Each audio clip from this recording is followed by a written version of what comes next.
Rachel Tiemeyer. I'm Polly Connor. And we are Team Thriving Home. We are so glad you're here with us today. Yeah, we are working through this month's Double Your Dinner Challenge, and we love these. You are saving so much time in the kitchen when you double your dinner. So here's the concept. You're gonna make one fresh, and you're gonna freeze one for later. It's so easy. We make it even easier with this download. It's free. It gives you all the things you need, the shopping list, the ingredients, the instructions, and you can find this link in the description below. So we are going to be working through making these baked Italian meatballs. Meatballs is such a great meal. If you're going to the trouble of getting into all that raw meat using your hands, you might as well double it. And it doesn't take that much more time, that many more ingredients, quite honestly. They freeze great. And what family doesn't love meatballs? I know ours does. We eat it over pasta. You can eat them by themselves, or you can put them on a meatball sub. So, are we ready to get started? Let's do it. All right, let's do it. Step one on doubling your meal is to preheat the oven, because you're going to cook one for now and freeze one for later. So let me get that oven going here. This is the genius of Double Your Dinner Challenge, is you're making dinner while you're making another dinner for another night. After you preheat your oven, Polly's going to go ahead and put the freezer label on your freezer bag. So you could use a freezer container or a gallon-sized freezer bag like this. And we'll show you how to freeze it in just a few minutes. This has all of the ingredients in the recipe, directions how to cook it from frozen, and then a space for notes too. So for the date you created or any side dish ideas you may have, we recommend putting these on the bags before you put the food in them. It's so much easier to write on. Absolutely. Yep. So we'll get that open. Go ahead and open that and lay it out, because we want to be able to, in a minute, we're going to start putting meatballs into it. Yep. So you can just lay that out flat. Set it aside there. And then we already did this, but you're going to line a rimmed baking sheet like this with either parchment paper or foil, and this just makes for much easier cleanup in the end. Yep. Moving on to step 2, Polly's going to show us. Yes. We're going to chop some parsley to go in these meatballs. So you want to chop this really finely. And so have a nice sharp knife here. I sharpened it right before this, and I just like to bunch it all together and just as close as you can. Keep the tip down to kind of stabilize your knife, and then you're just going to rock it back and forth here. Yeah. So you can use flat leaf parsley or curly parsley. It doesn't really matter. I tend to like flat leaf. I just like, it's a little bit easier to cut sometimes. The other thing to know when you're chopping parsley is you actually probably want to avoid the stems and just try to get mostly the leaves. That's different for cilantro. Cilantro, you can eat the stems. Parsley, not so much. All right. I think that's going to be plenty. Yeah. So we only need a half cup. So and you want to get a pretty fine mince on that. All right, so we're going to move on to step 3. I'm going to have you talk me through that. I'm going to actually do the dirty work of putting these meatballs together. So I've got a big bowl here. Hey, what are you flicking the water on me, girl? Parsley juice. Parsley juice. Okay, so in goes our parsley. Okay, so we're going to add, we need a half cup of that. I'm just going to measure that out because I don't think I want way too much. Sure. I'm going to take my rings off. Here, kids get a little freaked out by the green, so it's got to get buried in there. Okay, yeah, right. They'll get over it. You can add more too if you just want for sneaky nutrition. Okay, I've got 3 pounds of grass-fed ground beef. I like grass-fed organic, but get whatever kind you want. Yep. We buy ours at Hy-Vee. They always have a good selection. So I'm going to kind of go ahead and even like break this up a little bit just to kind of get it started, so I'm not like going in there into giant chunk. Your hands are your best cooking tool here. That's right. Clean hands. It would be nice if there was like a perfect utensil to make these meatballs that you just gotta get in there with your hands. They're right here. God gave them to us. We got them. We're good to go. So this meat's going in. What's next? All right, we're gonna do a cup of whole wheat breadcrumbs. So we find the whole wheat breadcrumbs at Hy-Vee really easily, but just look at your local store. It will work without whole wheat, but we just prefer that because it's a little bit healthier. So I'll go ahead and do that since your hands are dirty.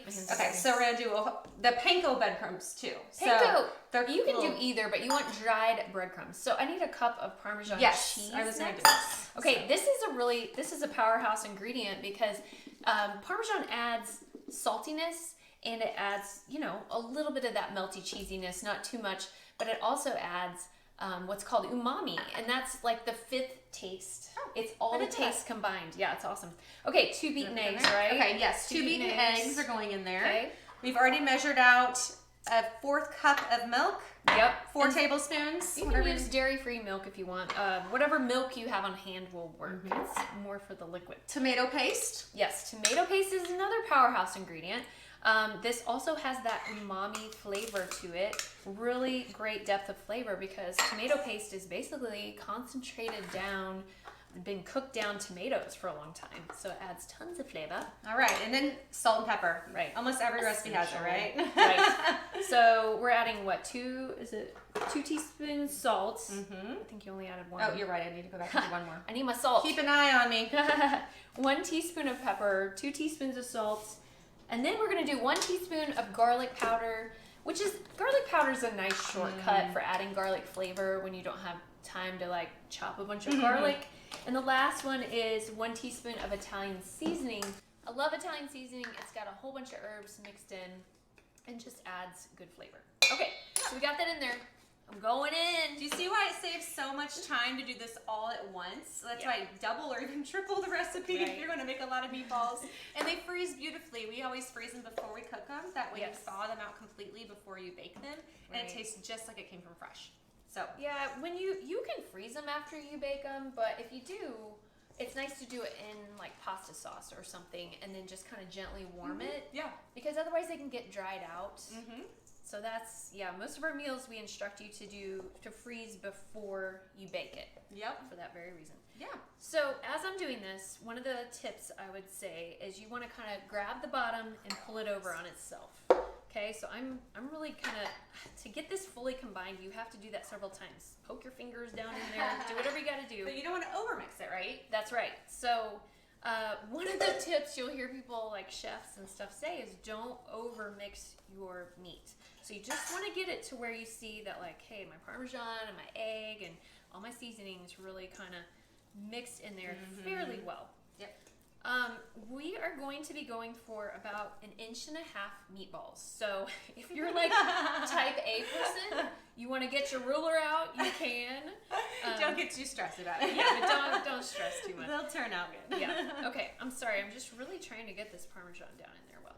Okay, that to me is looking pretty good. Yeah. Now here's another tip. You can kind of spread the meat out across the bottom, and then what you can do is sort of score it in half. And then you know, okay, half of these are going to my fresh meal and half are going to the frozen meal, approximately. So I'm going to grab, Polly had this nice handy medium. It's a cookie dough scooper, just so you know. That's what it's used for mostly in our house. That is wicked awesome. Isn't that great? Medium dough scooper. That is great. I'm going to get one of those. Yeah. And there is a 1.5 inch meatball. I'm going to start lining this plate with those. Or not plate. Parmesan, or I can't. We've been recording too much today. Words are hard. Words are hard. So we're going to line that pan. That's the one that's going to go in the oven. So you want to give a little space between those. And then once that's done, we're going to start filling this bag with that. So we'll check in with you once we've got all those scooped up and rolled out and put into their places.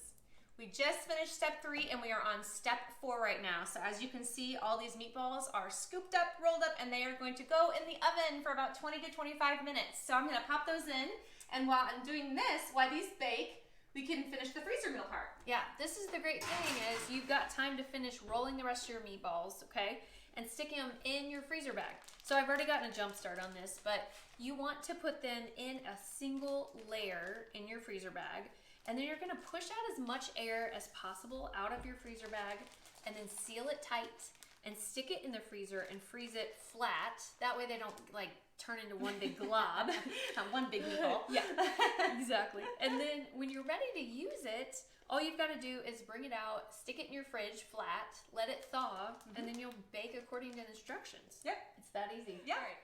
Congratulations! You have just doubled your dinner. Woo! And your future self is going to thank you so much. So make sure you grab your free PDF in the link below. This has everything that you need to get dinner done in half the time. Thanks for joining us. Be sure to subscribe and join us for our next video. See you later.